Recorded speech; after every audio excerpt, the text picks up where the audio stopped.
You know they got that same name, but different point of views. Whichever one you choose, you can't lose. They got that same name, different point of views. Whichever one you choose, you can't lose. Keisha and Keshia, knowledge, wisdom, and discernment. Keisha, you don't got it, you can get some if you heard them. Keisha and Keshia, man. Knowledge, wisdom, and discernment. Keisha you don't and got Keshia, it, you man. can get some if you heard them. We gon' laugh, have a good time. Just sit back and elevate your mind. Welcome back to episode 19. Episode 19. So we did something different today. We did. We did a Facebook Live video We did. on my page and on City Keisha and Country Keisha page. Yes. So you can go back to our pages and look at the video to see what we the suggestions we got. Correct. And I thought it was a good thing. So we might, since Keisha said we're moving too fast with it, we might do another pre-show next week. And then the week after that, we'll go live on a Saturday. So one more pre-show next Thursday. So if you're listening in or you're near your Facebook around 6:30, 7 o'clock on Thursday, you'll be able to kind of, chit-chat with us for a minute before we get started taping, okay? Great. All right, so let's get into this. Let's get into this podcast. All right, we're going to do some recap. Beyonce is on the cover of Vogue talking about her body image. We talked about that last week about the body image and how sisters really are hard on themselves. Mm-hmm. And that we really should appreciate what we got. These bodies brought babies into the world.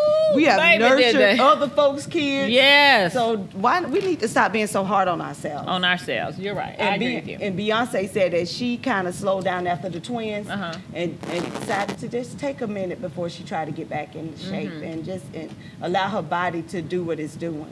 You know what? And to me personally, and this has just been my personal thing recently, I've been saying I want to get back down to my high school weight, but I'm just... I would never do that.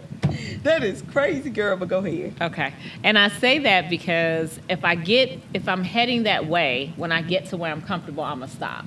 You know what I'm saying? So instead of me saying, and this is just me, I'm going to lose 10 pounds, I'm going to lose 20 pounds, I'm going to lose 30 pounds. I was like, okay, let me run all the way to my high school weight. And then if I get to college or right after whatever, then I can quit, But so I it's think just you're my beautiful. goal.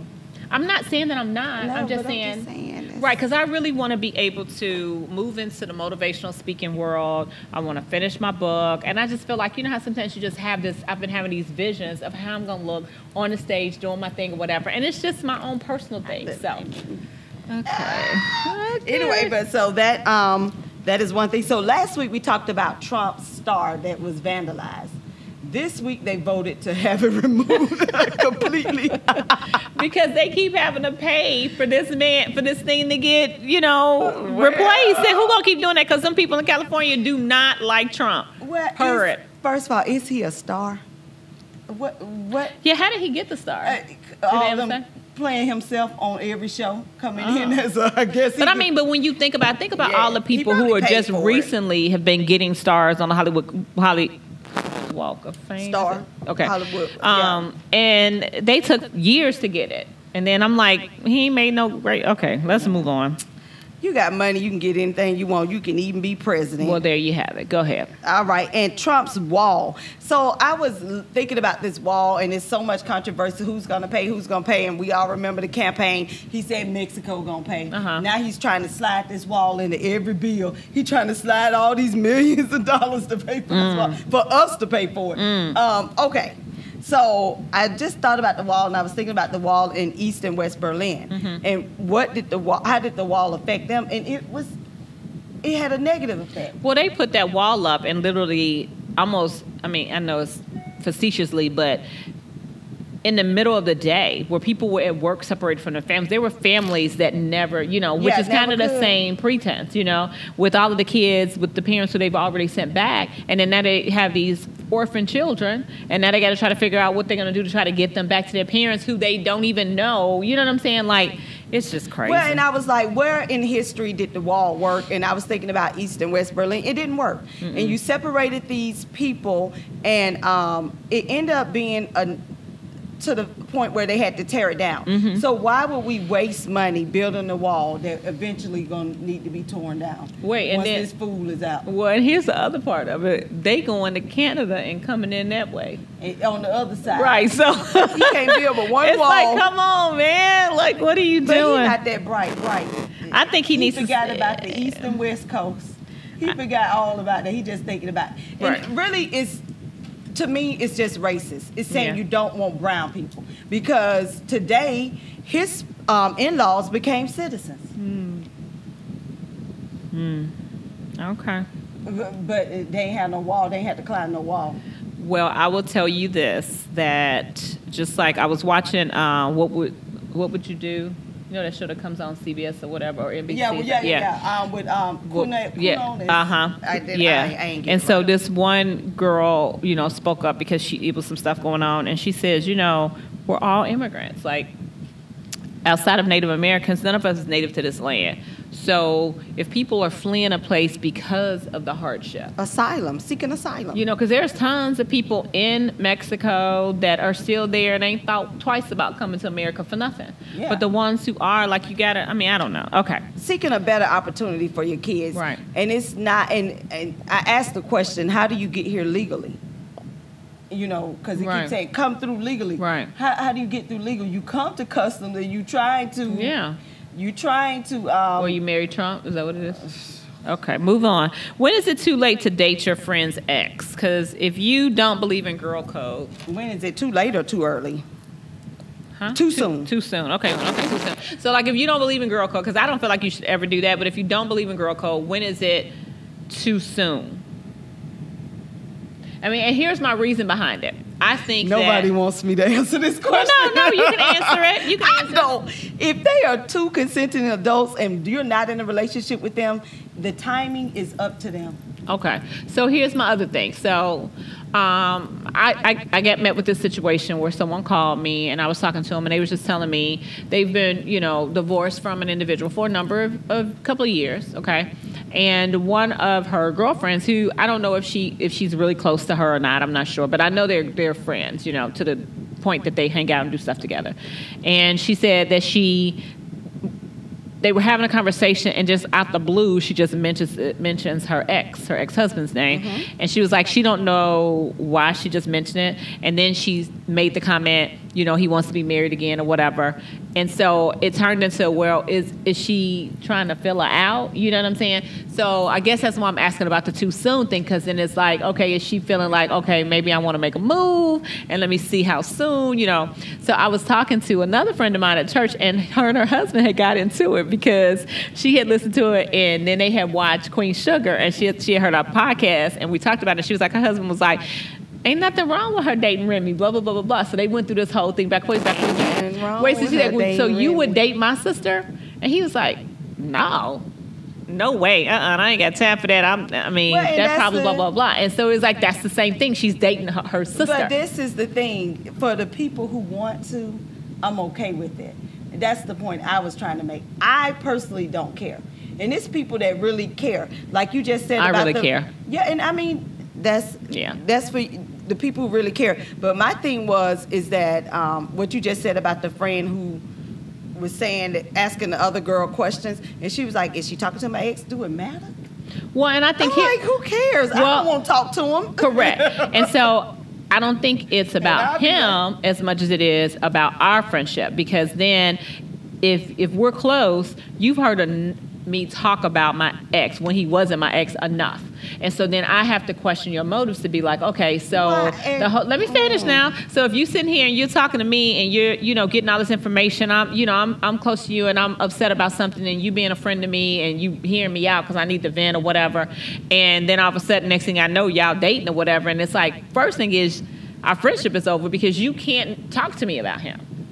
And then the other thing is, if you spent almost 30 years with somebody, or and even in that instance, and even though you are done and all this other kind of stuff or whatever, that whatever ties that you guys had, if it's children, if it's, maybe you were friends before that, whatever, I don't think people get over it at the same time. Well, let me add something to you. Let me add something to that for you. Everybody's saying, And at some point, some people choose the man over the friend. Right. Even And then I realize they're not my friend. Right. But the problem is, it doesn't matter. It does. No, it doesn't matter, because if you're divorced, that person, and y'all are not together, and that chick decide not to be your friend and to be his new wife, then that's what they do. Exactly. But you can't the thing be in your feelings because... Oh, absolutely. No, you can't be in your feelings because you divorced him. Absolutely. You don't want him. I just told you it wasn't about him. No, I'm saying you can't. It's about my friend. But once you let the man go, it's still about my friend. I get it. He's still free to date whoever. He can Correct. date your friend. Nope. He can date it's your about mama. my friend. But you have no say-so in who he dates. I do not. You're right. You have no say-so who your friends I date. don't. That's all I'm saying. Right, but what I'm saying to you worry is about that. right. You It's are out of your control. Correct. It's now, out of and your let's control. be very clear about the fact that I am not trying to have a say so in whatever they're doing. I'm having a say so on what I'm doing. So Let you're me not finish. You are no longer my friend, and if you guys want to do whatever y'all want to do, fine. And if my friendship didn't mean enough to you, that's okay too. So that's what I'm saying. I am not trying to say that I'm going to try to have control over what he doing or what she doing. I'm saying, and it ain't even really about him. It's about you being my friend and what the type of friends that I like to have. Well, so when you make that choice, they're not your friend. Right? I mean, and me and my friends talked about this, and we pretty much, like you just said, once they tell you certain things about the person, that it might have upset you, but it probably didn't upset them. The things that you came to them about, and no, I'm saying if you saying so and so did this to me, your husband at the time, and then y'all divorced, and you told this friend in confident all the stuff that was going on in your marriage, it might not upset that person the way it upset you. No, I'm not saying about you. I'm not asking about their feelings at all. I'm just saying if I'm coming to you as my no, you said it might not upset them. It ain't nothing about them. I'm talking to you as my friend. So whatever information I'm giving you, I'm talking again about me figuring out your motives. If I'm sitting here as your friend and opening it up to you, it's almost like if I'm saying to you, oh yeah, well, you know, I got this bank account, and even though I don't like it and I'm not using it no more, the account number is this, and then I go to check it and it's empty. What was your motive? I only have a few friends, and they don't have motives, so I'm good. All right. Well, and I'm good because I don't care if they date my ex. And all my friends was like, "We don't want him." I was like, "You can have him," and they was like, "No, we don't." But outside of that, we still be friends. And no. Yeah. But to me, it's just too much energy to even worry about exes. I'm moving on to my new man, and I don't care who they with. What old people say, how to get over one is to get under another one. So move on. Okay, what you know no good. Go with the snowflakes. Tell us, Keisha. Well, other than frozen rain, a snowflake is a term used to describe liberals, an overly sensitive person who thinks the world revolves around them. Ow. So snowflakes grasp in horror when they hear an opinion they don't like. And they believe they have a right to be protected from anything unpalatable. No, so if they don't, it's almost like, what's happening is they're coming to different rallies and stuff like that, and they get so offended about everything, and so they're calling them snowflakes. Well, I read a lot of the Yahoo comments on some of these stories, and they use snowflakes so much, and it's used for liberals or anybody that's not a right wing. And anybody that's not a right wing or somebody who believes in taking care of human beings. Well, but here's the deal, though. But the definition is saying did that become crazy? When you gasp in horror when they hear an opinion they don't like. I mean, when you really think about it, both of them. Yeah. I mean, both sides. But I'm saying the right wing people use it for liberals. I rarely see liberals use it for right wing. Oh, okay. So, but to me, whatever. That's a new term. Okay. All right. So the NRA is going broke. For real? How? Because they don't have any insurance. Well, I don't have insurance. If somebody sues them, they got to pay out their pocket. So it's no premium. They don't pay them. Right, they don't pay the premium. So if something happens with a gun or like these mass shootings and all this kind of stuff, the insurance company then dropped them because they was like, oh no, we can't be paying all that. Because of course, if they sell the, say the NRA for this or that or whatever, and they win, high risk. Yeah, they're high risk. So the insurance is like, no. Why don't the government know guns are high risk? How come the insurance company know but the government don't? I'm asking the question. How come the insurance company say, no, we can't deal with y'all? Yeah. But the government said, we can. Yeah. Line our pockets. We'll get more guns in schools. Well, they got this hashtag Know Your Rights challenge that's going on right now. Like it. And they're asking people to donate $59.99, which is the cost of a Madden 19 game. Let me tell you something. I ain't bought a game. Well, you know, listen, I will tell you, what? I haven't, but when DJ was younger, of course, if this was 10 years ago, I probably would be spending my $59 here. But I haven't bought a game. But if you know, there's a lot of guys, you know, who are into sports and stuff. So apparently there's a song that, well, who did that song? What's his name?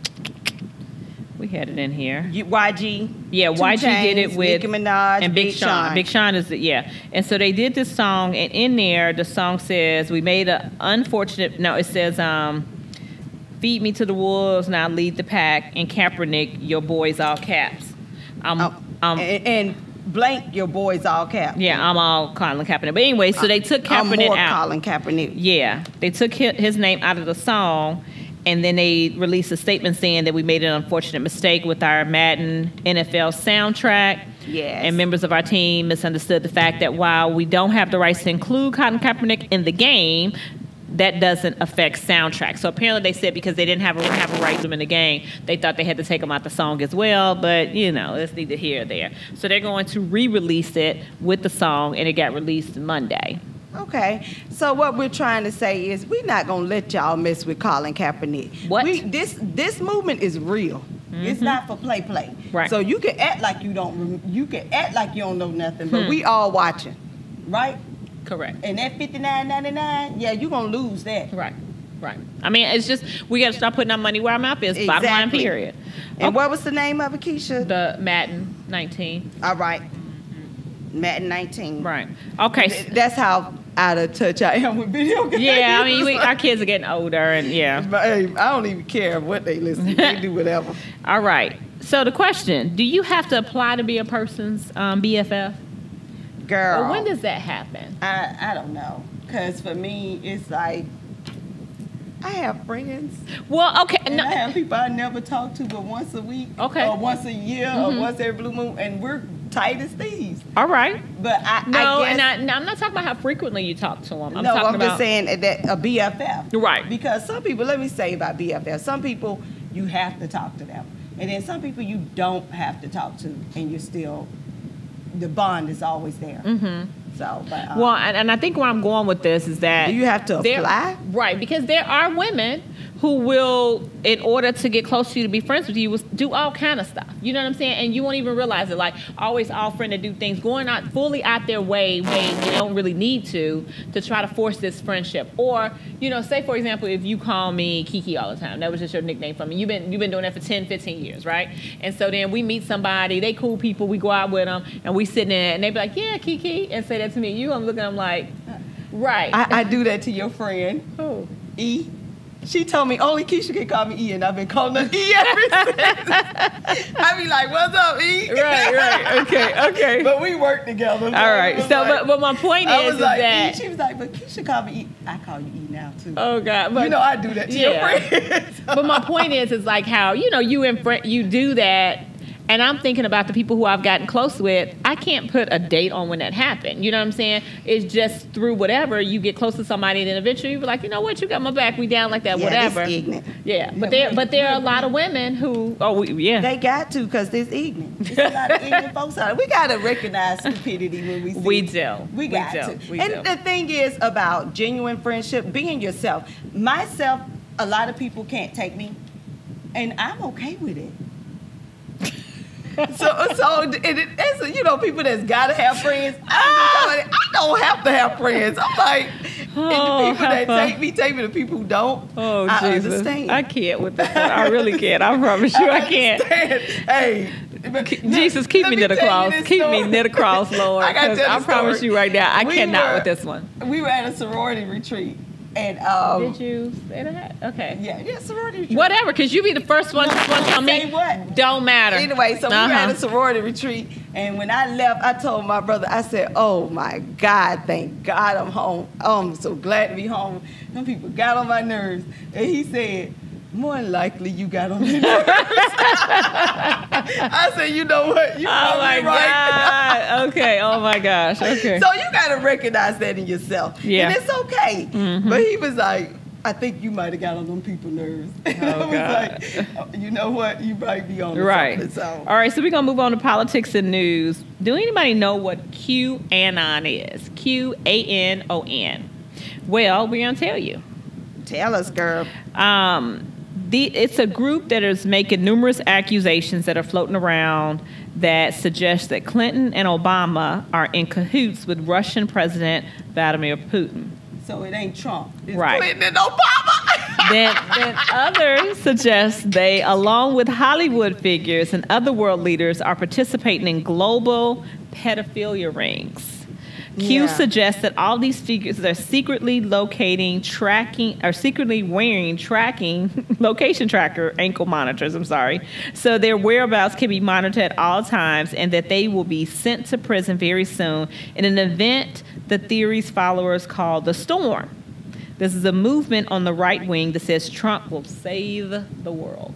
So we just said some stupid people out there, right? Oh, God. These are almost like the good flat Lord. earthers. These are almost like the flat earthers. You believe the earth is flat. After all the evidence we got, you still believe the earth is flat. This is crazy. So you believe after Trump kissed Putin's ass on national TV that it's Clinton and Obama who's in cahoots with Putin. Ooh-wee. You believe after Trump said Putin said he didn't do it.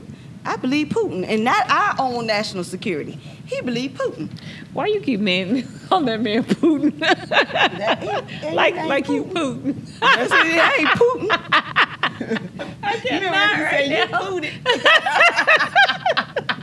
Somebody help me. Okay. That's where they got it from. All right. No. All right. Keep going. What? Oh, y'all, this man from Bama, what they call him, Mr. Peanut, AG Jeff Sessions, the Attorney General, he's decided to have a new task force called Religious Liberty Task Force. And according to him, there's a war on Christianity. Did you see the war? I'm trying to figure out what the war on Christianity is. He said with gay rights and abortion rights, that's a war on Christianity. How is that a war on Christianity? I'm still trying to figure this out. I don't. This is supposed to be the land of the free of religious freedoms. So your version of Christianity is your version. You shouldn't put that on anyone else. You believe in what you believe in. Well, you know what's crazy? They were doing a comparison between Donald Trump and Richard Nixon during Watergate. And a lot of the rhetoric that Trump is saying are the same things that Richard Nixon is saying. And a lot of the people who are, behind Trump, including the guy who has something to put into the Supreme Court. Yeah, it's connected. Yeah, so it's just really crazy about all that. So I think, this is just another ploy. I mean, I don't know. And somebody said they just need to lock him up for taking advantage of handicapped people. And I said, what? They was like, the white folks who don't know no better. Yeah. For the mentally ill. Ill. Yeah, and the other thing is that Trump came out a few weeks ago saying saying Merry Christmas. When was there a war on Merry Christmas? There was. And the there right, wasn't. Yeah, no, there was. There wasn't. Okay. I disagree, but go ahead. All right. So just tell me you disagree, because it wasn't. I disagree. Okay. All right. So anyway, it was a huge thing that the right wingers were pushing, because they on everything from, and it happened in the stores, it happened in the churches. I mean, in schools and different places, you can no longer say Merry Christmas. You have to say Happy Holidays. So that was a polite way to greet somebody during that time, like, Happy Holidays. So you can't say Merry Christmas. It was politically correct. It wasn't a war on Merry Christmas. No, I'm gonna say why I'm saying it wasn't. It wasn't a war on Merry Christmas, because and the reason I started saying Happy Holidays, because I realized that everybody wasn't Christian. So instead of walking around saying Merry Christmas to someone who isn't Christian, it's not a Merry Christmas to them. So a Happy Holidays would be the appropriate thing to say. Correct. That's why it wasn't a war. It was a part of being political correct. And the reason they start saying not to say Merry Christmas is because diversified people. So some people were not Christians. Well, but even on top of that, like, there are a lot of religions that don't even really celebrate Christmas anyway in that vein. No, because but that's it wasn't really when Jesus was born.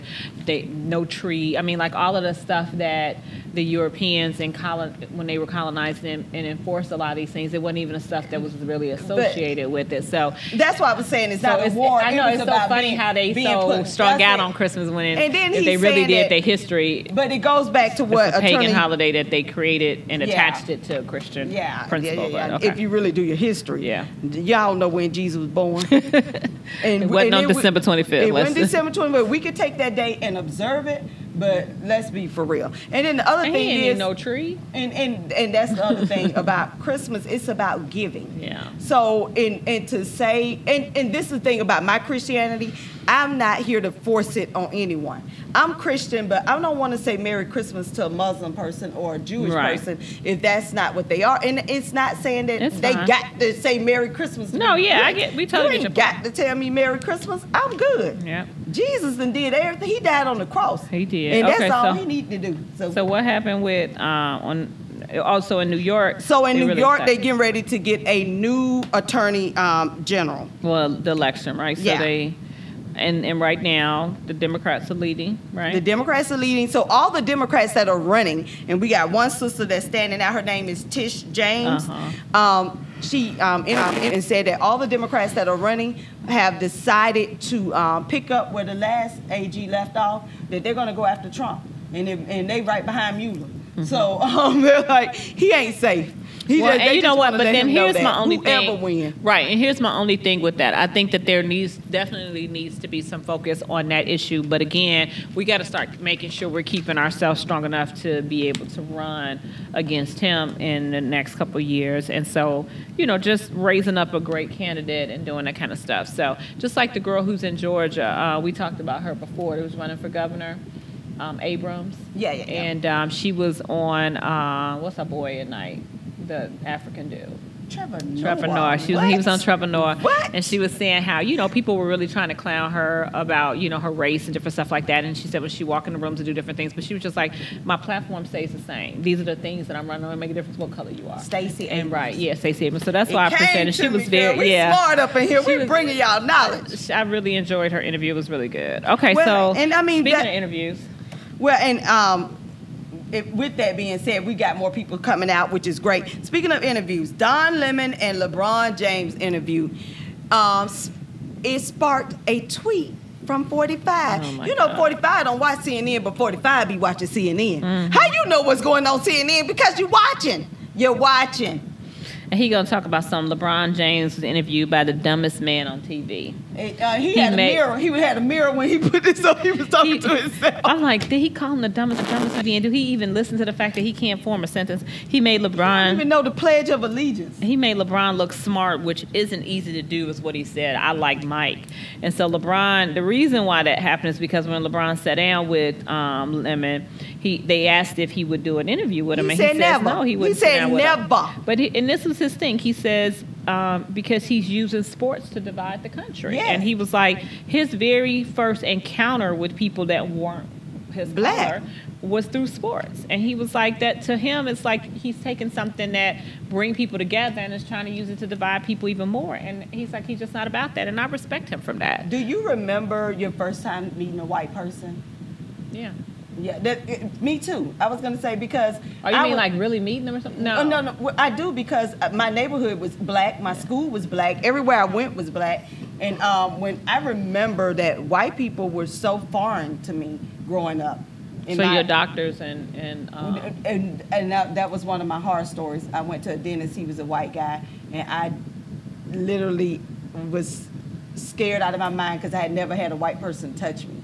And he was in my mouth, and I was a little girl. Mm-hmm. So yeah, I mean, it traumatized me, but I remember that. So piggyback on what LeBron is saying is that's his first encounter was through sports. Mine was, through some community event, but I remember specifically that all my community was black. It was all black. But the other thing about Trump tweeting. Now hold on. So was the first lady throwing a little shade? Because she says that she praises LeBron and his school and says she would be open to visiting. Well, you and know, this is after, you know, he talked about watching CNN, and she was like, I'll watch what I want. and he watching it. They probably, and I'm like, y'all in two different rooms don't know what each other watching. Y'all watching the same thing. It just puts a spotlight on their marriage. Right. That you're openly defying your husband when before you was licking his ass everywhere you went. And now that means that something in the milk ain't clean at home. That's fine. Y'all telling us, we already know it. The way she be batting your hand away from us. Something in the milk ain't clean. Something in the milk ain't clean. Baby, right there. That marriage is on his last Oh, my leg. God. But I'm going to say that he said, like Mike. And he threw Mike under the bus, saying that Michael Jordan, he basically saying that Michael Jordan... no, he just was being yeah, cliche. but Michael Jordan Mike. He don't like Mike. Yeah, but I'm saying Mike had to come out because then Mike started getting negative tweets saying that he don't do nothing for his community like LeBron. And it was like, it went to a whole But nother here's level. the crazy thing about that. I worked for Michael Jordan in my early years, and he definitely did a lot of stuff. No, I'm saying that's what it started that argument. Yeah, I was I worked Mike at his came out foundation, and said, so no, that ain't true. Yeah, Mike came out and said that he praised everything that LeBron is doing, and he has nothing different. So there was to say a about father it. arrested at a ramshackle New Mexico compound where 11 hungry children were found living in filth. And they said it was training youngsters to commit school shootings. The allegations against Siraj, whatever his last name is, came to light as authorities awaited word on whether human remains discovered at the site were those of his missing son, who is severely disabled and went missing in December in Jonesboro, Georgia, near Atlanta. So this guy, apparently, and it's just one of those, I mean, like, seriously? These children were malnourished. The living conditions were filthy. He basically had built this bunker or whatever, this trailer, and had them down there and was training them how to use guns, do all kinds of stuff. Really? Well, this goes to show you that people can father children, but they can't parent children. They can't take care of children. They don't know how to nourish children. That's crazy. Yeah. All right. Because, I mean, that's kind of heartbreaking. So we'll follow that story and maybe get back with you guys on that. But we just wanted to mention that. Also, you put this on here, right here. We're going to talk a little pop culture. You skipped this one? Oh, yeah, you already brought it up. Oh, y'all, the cussing pastor. Who's seen the cussing pastor? He went off on them pastors that met with 45, and I agree 100%. Now, it tells you in the Bible not to cuss. So no, it does. It does. Well, give me the scripture. I need the scripture because Okay. I don't like ahead. that. Tell me the scripture All right, because keep talking. first of all, these words weren't even invented during King James version of the. It don't even matter. Swearing is swearing. But what's swearing? What words was swearing? You said he was cussing. Okay, you find the verse.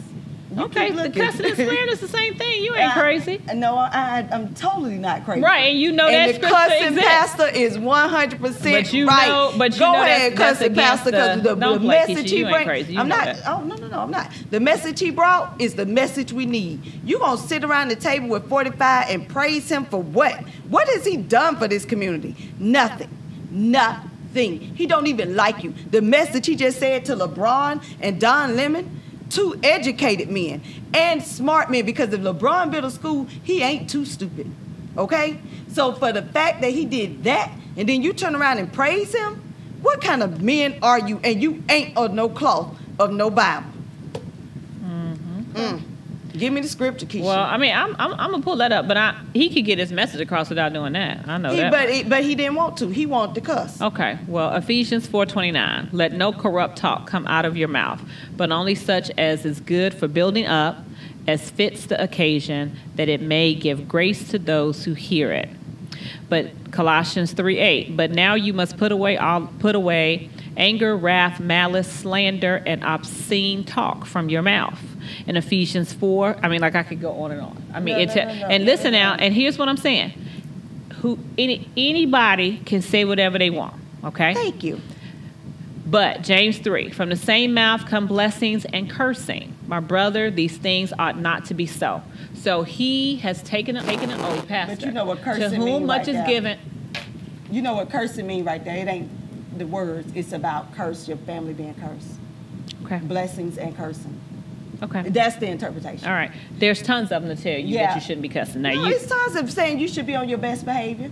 That you're not cussing. Come on, man. I don't care how you phrase it up. You can't be no pastor and sitting there doing that. And these are the words. This is what you took oath saying. But you could be a pastor and lay up with other folks. No, hold on now.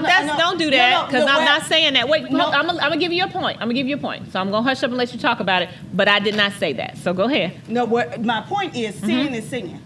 Okay. My point is, so just because he cussing and you can hear his cussing, don't mean that you can't see the other pastor whose heart ain't right. What are you talking about? Judging. I'm talking about I get judging. it, but I'm not going to make his okay because we're going to talk about another pastor. The question is, on this piece of paper says, is it okay? No. For a pastor to stand before his flock and read the word of God that tells him that he should not be doing that, period. He has taken this call. They says, to whom much is given, how much is deserved. If he takes on a call as a pastor, then act accordingly. You took on you are an accountant. You are not only professionally trained, you have experience with it, you've been doing it. So if you go in there and jack them people's money up, it's going to look even worse on you because you have been trained to do something different. If I roll up in there and look, they don't hold on, let me finish. They don't want me messing with their coins, baby, because I'll be up in here like, okay, don't worry about and you know how you be like, you can't. I have seen you in meetings. You can't do blah blah blah. Why? Because you have taken on this oath to be this person who know these things. So let me go back to the cussing pastor. The cussing pastor is saying this. You can't cuss.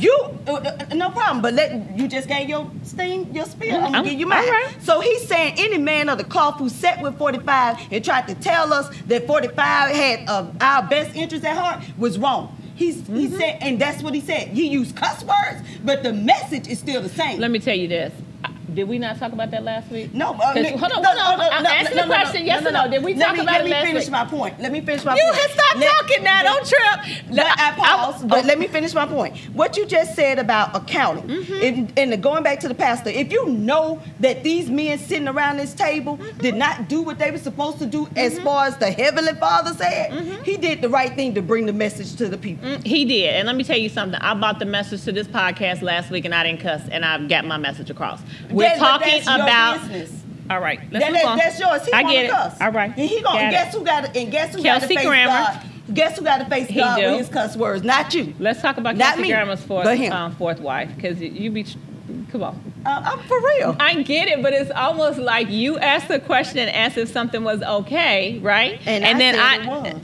All right, go ahead. So what's going on with Kelsey? You can't change my mind. You're right. Go ahead. What's going on with Kelsey Grammer? Jesus. Okay, Kelsey Grammer, who plays Frasier. Y'all know Frasier was on air for like 20, 30 years. He played the same character. I think he had the Guinness Books of World Record of playing the same character for numerous years. He's been married 4 times. If you watch Real Housewives of L.A., which one was it? The Real Housewives of Hollywood?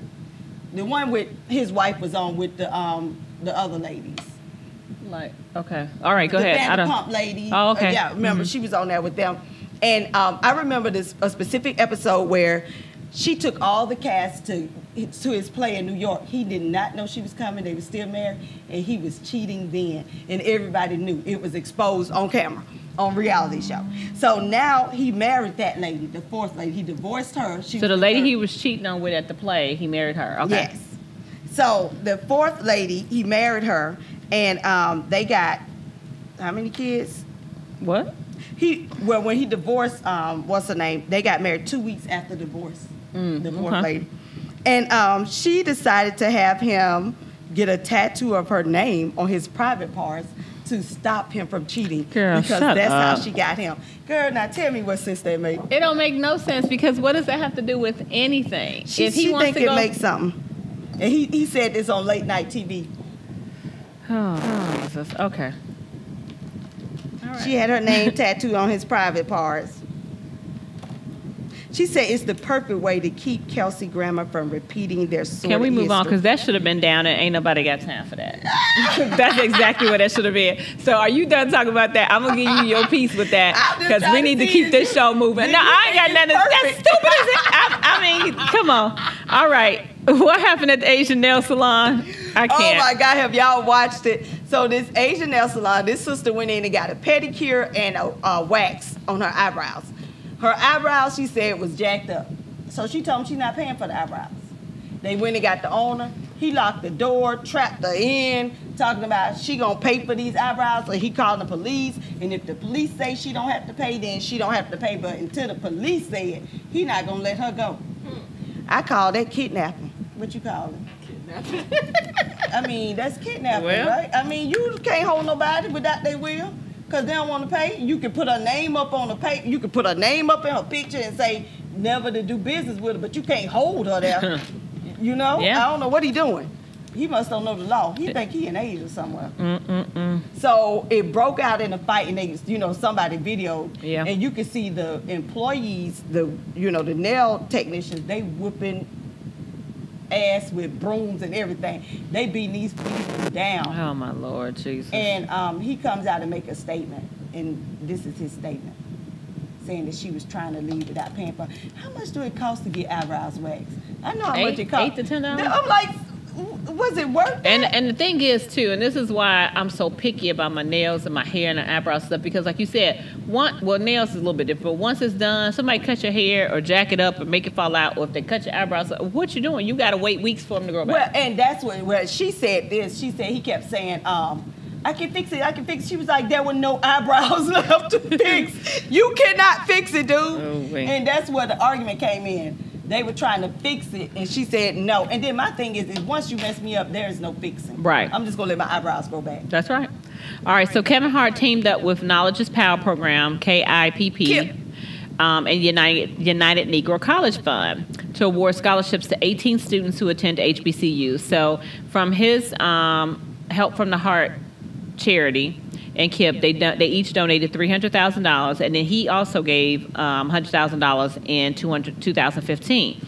And so he says in his statement, he wanted to do his part in providing opportunities for future leaders, and so that was pretty good. And I know my son has an HBCU, United Negro College Fund, because he goes to HBCU, and he has a scholarship from them. And the thing about it is that whatever money they give you, so if you get $500, $1,000, or whatever, that's it. Like you can't, even the unclaimed scholarships, you can't go back and like add on to that if you need money, which I think is unfortunate, especially if you qualify for them and the money's there. Yeah, that's the catch. So people need to really go and get the money. What's black or lacking? All right, so Black Girl Magic, squad up. I'm going to be squad up this week. Yes, on Wednesday, LeBron James decided to celebrate many black women who are on the covers of coveted September issues of magazines, including the likes of Beyonce, Rihanna, Tracy Ross, and more.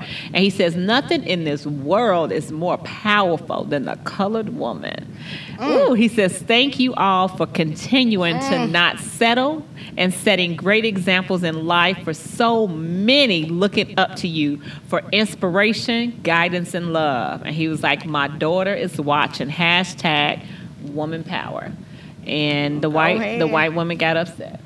They should. And white women.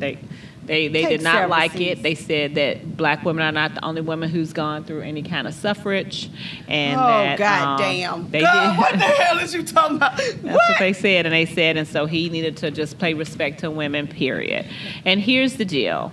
It's not that he was trying to exclude anyone. It was just that he is raised black female, and so the women that look like her, he's saying thank you for setting examples.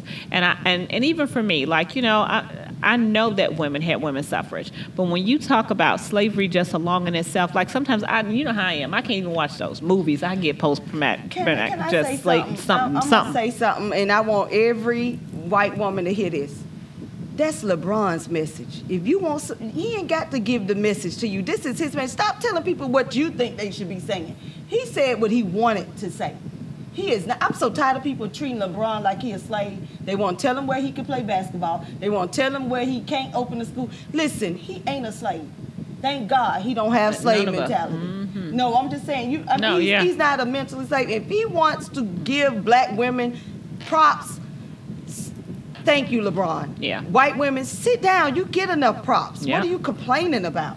Well, Kim Kardashian West is complaining a little bit because she on Tyson Beckford. God. She put up this poster and picture, and she do look a little something. But anyway, she looked made up. She looked like man. He commented on a photo. Eric Benet? not Eric Benet, Tyson Beckford did. Oh yeah, Tyson. I'm sorry. And I'm on the wrong one. oh, okay, I'm sorry. And he said, sorry, I don't care for it personally. He wrote, she's not real. Doctor effed up her right hip. And she fired back and says, meaning, you know, we all know why you don't care for it. And so social media started calling her homophobic or whatever. And Tyson replied back and was like, it ain't got nothing to do with that. My opinion on plastic surgery stays the same. Not for me. I personally don't care for it. Done. End of story. And so the bottom line is some people don't, I mean, you can get all of that and they don't even care. Like, you're trying to get this perfect body for what? Let your body be what it is. First of all, it ain't perfect. Well, and that's the point he's making. One side was up higher than the other is what he was saying. But my thing is, you put your body out there. You put all your business out there, and then you don't want to be critiqued. Why? You put it out there. If you don't want to be critiqued, put it on a sheet. And we won't see that right hip up on the other side. Well, we won't see that. She done posed naked many a day. Like, so I think she gets excited about that. Sex, she had porn. We seen her inside. That's how she got famous, huh? Ray J, baby. So I'm saying, honestly, Kim, and then her mama built an empire around it. Well, Kim, what you know, no good. Kim, you can't get mad at Tyson for saying something that he doesn't believe in. And you can't get mad at it because you the one put your butt out there. Mm-hmm. And people are going to comment. And you like the comments. That's the other thing. If it's good, you love it. Right. But you don't want to take any criticism. But, baby, that's what comes with it. I take criticism. You take criticism. Yes. Move right along. All right. So Eric Benet got a little flack for an Instagram post he put up. He says that rappers who promote killing black people, degrading black, using drugs, materializing, or living a low life are not artists, but actually agents of white supremacy and are being used to destroy their own race. And there are a lot of people who gave him flack for it and said that basically he shouldn't have said that. Well, and them people who gave him flack are the fucking idiots that we know they are to be. You so stupid. If you think that message is something that uplifts us, then you got a problem. If they think the message that these rappers and stuff is bringing, and they critiquing Eric Benet for pointing out that they actually doing the job of white supremacists, they're the ones with the problem. The brother is telling you what you need to hear. Mm-hmm. And you know what? And that's kind of half of my opinion on it. I really believe that, I don't know if it's too extreme, but I can hear his message, and I do think that the misogynistic views of a lot of these rappers have actually created a generation behind it of men and women who don't respect each other and don't respect relationships and don't respect just themselves, you know, because of how they've been portrayed. So, yeah. Well, and the message is this, is that when you know better, you do better. That's one thing. But the other part is that some of the, and I tell my kids this, the music and stuff is entertainment. Mm-hmm. You have to separate entertainment from reality. So, and that's my first message, right, is you have to separate that. And for some people, they can't separate it. Right. They actually believe that bitches and hoes and all this is the baby mama and all this stuff. There's things that they're saying. And you, once you get to that point where you believe this stupidity because somebody put it in a song, then there is a problem. Somebody needs to speak up. Right. And thank you, Eric, for speaking up. Yep. And our other message goes back to what LeBron said, goes back to what I was saying about Maxine Waters. Where are the brothers? Right. When they came after Maxine, more brothers should have came back out, speak up against it, because we need our black men to speak positiveness into the black women. I know for me, a while ago, probably about almost 8 or 10 years ago, I used to have couches and stuff in my room, and during lunchtime, a lot of the basketball players or just kids, you know, that look like us would come in my room. And at one point, I had all the guys in there, and they would just get real free with you when they get used to you. And they were all sitting around talking, and I'm just kind of ear hustling a little bit because I'm over there eating my lunch, and they started talking about the girls that were on my step team and how a lot of them had been through them, you know, had been with them. And so we got into this whole conversation of it. And I mean, literally it got real deep, like, you know, to the point where I brought up the music. And I was like, you know, it don't mean anything for you to say bitch, or it doesn't mean anything for you to say hoe or anything like that, because that's what y'all rap all day long in your ears. And they were sitting there like really listening, like, yeah, you know what? It does. I said, because back when I was growing up, if somebody said that to a girl or whatever, I mean, it stopped everybody in their tracks. But now it's like, yeah, we just moved past it. But they were talking about how they really see the impact that it have on girls. Don't, you know, so you're right. Because I mean, We had some good conversations. And my mama said, So if it ain't your name, don't you answer to it. Huh. And I don't answer to it. All right, to be or not to be. If you remarry, will you have a baby? Hell no. What age is too old? Hey, to me, 35 is too old. Well, but that's what. Okay, so 35 is technically the age doctors say that you start trying to run into problems. Yeah, but they're finding the biggest chunk right now of women having babies are between 35 and 44. Yeah, and I get that women are waiting later and they're finding their partners and whatever. But I started early. I ain't no way in hell I'm having a baby in my 40s. Well, I'm saying, say if you were 35 and you met a guy and he didn't have any children, would you have a baby for him? Maybe. Because at 35, my baby would still be a young baby. Okay. Well, young baby, which right. That's like. But hey, I call all of them my babies. Right. No, yeah. But no, the age. The other thing is the age gap. You know, because right now Richard Gere is in the news saying he's about to be a father at 69 years old. Richard Gere need to sit down somewhere. Girl, and the woman 35. She needs to sit down somewhere. And if you see Richard, he looked like her granddaddy. Oh, absolutely. Her Richard Gere. Daddy. Right. I'm like, Richard Gere had his date, but I mean, he need to sit down His somewhere. whole head is gray. Yeah. He's wrinkled. I'm looking at Richard going, wow. good God. And they talking about he's very handsome. Let me tell you about white people in the narrative. Oh, God. Richard Gere is not handsome. All right. Dear future daughter-in-law, when is it too soon to be calling his mom or invite to your family reunions? You know what? I am one of those who like to wait as long as possible. But I found out people say you should do it sooner. But I don't like bringing a bunch of people. I've got people, family members, they come with somebody new every time. It's like, oh my God. Family reunion, they got a new girl or whatever. Yeah, and it's like, at some point, show up by yourself. But I'm going to say this about families. They are so hard on single people, and it's so ridiculous. Stop doing it. That might be why they bring folks, too. That's what I'm saying. They don't want to come by themselves. They don't want to come by themselves. And it's like, my family has never met anyone, so I've always come by myself other than my ex-husband. But for the ones who do it, I'm just like, stop. If it's not for real, just stop playing with us. Right. Because don't make me remember his name all family reunion. And then next year you'd be like, what? I had a cousin that did that. She got married. She's been married 6 times. Oh, stop it. And We're not talking about that no more. No. I do not want to talk about nobody who's been married 6 times. But I'm I just don't. Come on, please. I'm going to tell you. When the family member met one guy, they was calling him by the other guy's name, and they was like, no, boo. Oh, God. Hey, black child. This is a new husband. You can be who you want to be. Do what you want to do. That's just crazy to me. All right, so The Miseducation of the Negro by Carter G. Woodson. I know it's relevant today. That's what I was going to say. It's still relevant today. We are talking about African American kids learning their history. Our kids are not taught their history in school at all. I went to a predominantly white school. Don't say not at all, because they do. No, but I'm saying not. Well, I just tell my story. They're being more politically correct now. You see what I'm saying? Like when they are mentioning things, because I hear that a lot where kids that come in and just even like now, I don't care if you're black, white, whatever, I remember this towards the end of the year, they were having the whole thing about Christopher Columbus, and everybody was like, we all know, so it's just all of the stuff. Yeah, so I see it happening where they're a little bit more open and talking about it. When we were growing up, you couldn't have told us Christopher Columbus didn't discover America. I didn't believe it. I mean, I'm just saying. I knew he landed there and people were already there. Oh my God. I knew he didn't discover America, well, I put it on the test. Right, but I'm talking about the fact that he wasn't even the person that was in the... Okay, come on. I was like, how even... Okay, so what I was mentioning was when I was in high school, we had one paragraph.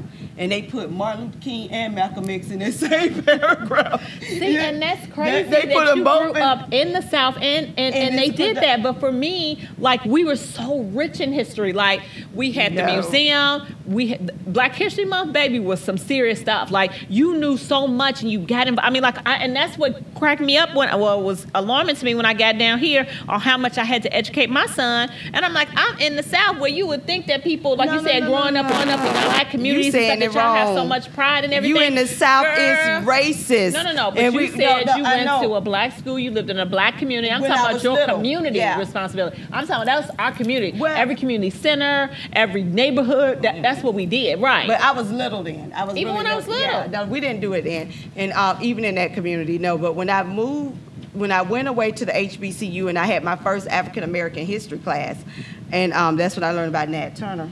I was like, all right, now here go a brother that was throwing shooting back. We doing this. Gave up his life trying to save him. I went and bought the book. I kept that book. I don't know where it is. Somebody stole it.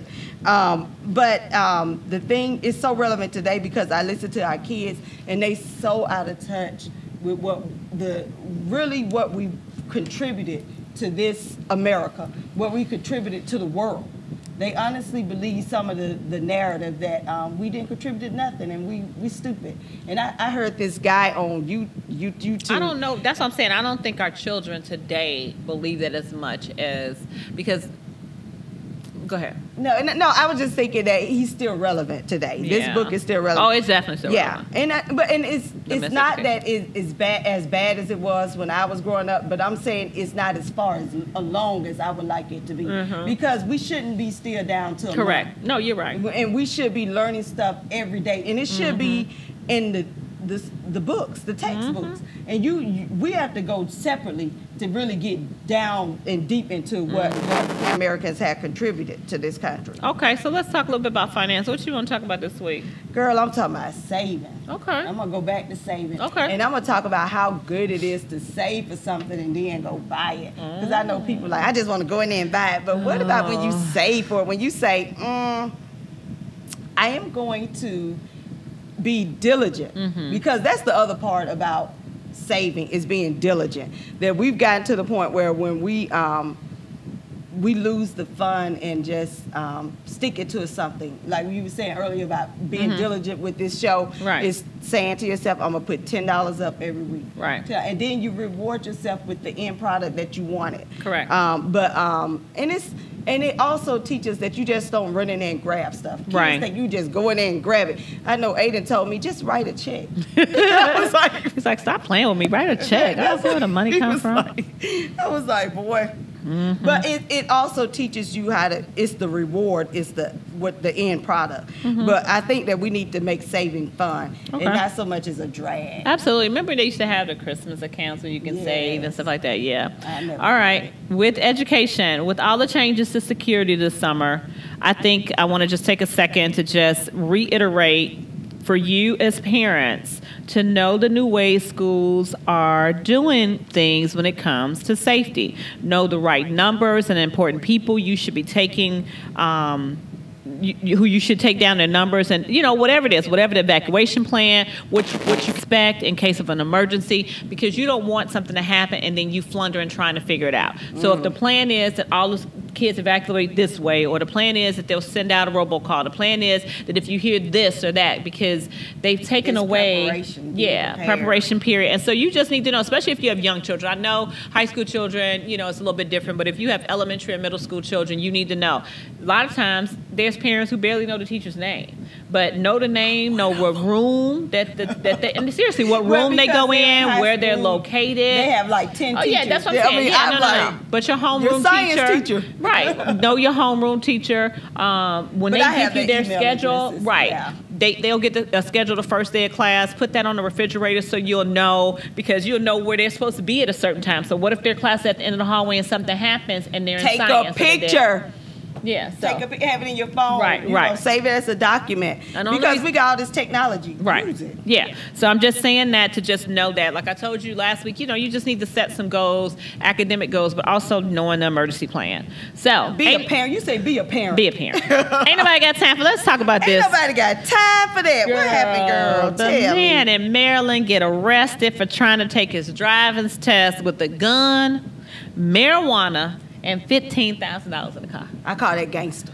Ain't nobody got time for that. What is wrong with him? You gangster. You got arrested too, didn't you? Oh my God. I was like, are you kidding me right now? Gangster said he gonna bring all this and he ain't nothing gonna happen. Ain't a man, whatever. I bet you were back out. I bet you were out in 2 minutes. Oh my God. A frustrated Ohio judge has apologized for ordering a man in his courtroom to be duct taped. He literally duct taped this man's mouth because he says that he wouldn't be he was being disrespectful. He wouldn't let his lawyer speak on his behalf. He was disrupting his courtroom. But in retrospect, you know, he feels the situation could have been handled a little differently. But at the moment, I guess he was telling him to put some tape around it now. What happened to contempt of court? I mean, I watched it on TV and Right, they said, put you him in say jail. one more word, Right, you're right, going to jail. right, exactly. What happened to that? But Why you know, would this is a black duct man, tape so he him? can duct tape the black man. Is that what you're saying? Oh, Okay. Ain't nobody no. got time for that. The Chicago Police Department, you know what?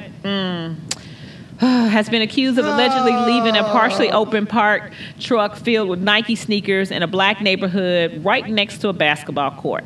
When people went to take the shoes out, the police surprised them and arrested them. So they says, why would they do this? You know, like it reminds them that they do setups and it's stupid. And baits but do they do this in the white community? Do they try and criminalize the people in the white community? No. They don't stick They're up. not They don't criminals. take their nice little country clubs and right out in front of it put, you know, I don't know, brand new. Clubs, I don't golf know. Yeah. clubs and golf shoes. No, this is the thing. If I'm hungry and you leave a truck there with food, I'm going to try to get food Right. to eat. Yes. If my shoes are not adequate, which means they probably run down. My son had a hole in the bottom of his shoe. I have never seen anybody have a hole in the bottom. and you had a pair of truck there with shoes there.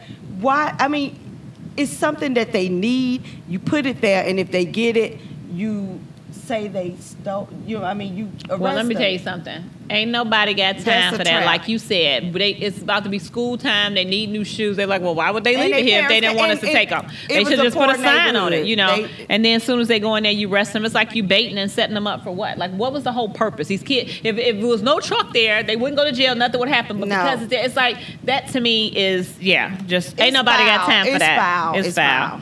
All right, so Keisha, look, we're gonna do again our little pre-show on Facebook Live Yeah. next week. So check that out. So from the outhouse. To the penthouse, we out. We out.